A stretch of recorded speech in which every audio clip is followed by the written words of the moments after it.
Menteri Keuangan Purbaya Yudi Sadewa merespons santai kala ditodong pertanyaan oleh anak SMA. Momen ini terekam kala Menkeu Purbaya hadir dalam acara Idea Fest pada Minggu, 2 November 2025. Setelah acara, Menkeu Purbaya tampak dikawal dan hendak meninggalkan venue.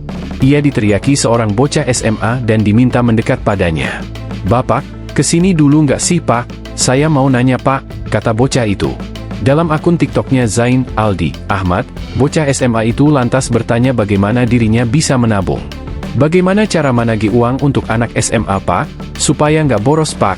Saya nggak suka flexing Pak," kata bocah itu. "Boleh," jawab Menkeu sambil tertawa. "Pak, nama saya Zain Aldi, saya masih SMA. Saya lagi freelance." "Nah, gimana nih, Pak, cara memanagi uang buat anak SMA yang baik dan benar, supaya nggak boros, Pak?" ujarnya penuh semangat. Dengan santai, Menkeu Purbaya pun menjelaskan dan memberi tips pada bocah itu.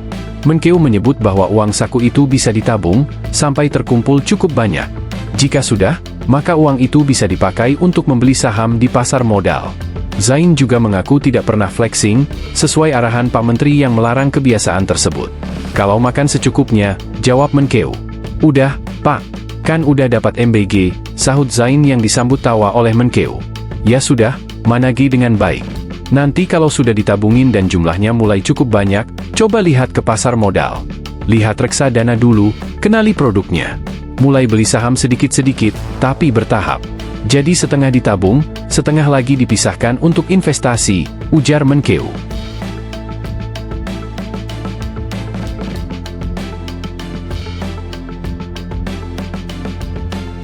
Download Tribun X sekarang. Menghadirkan lokal menjadi Indonesia.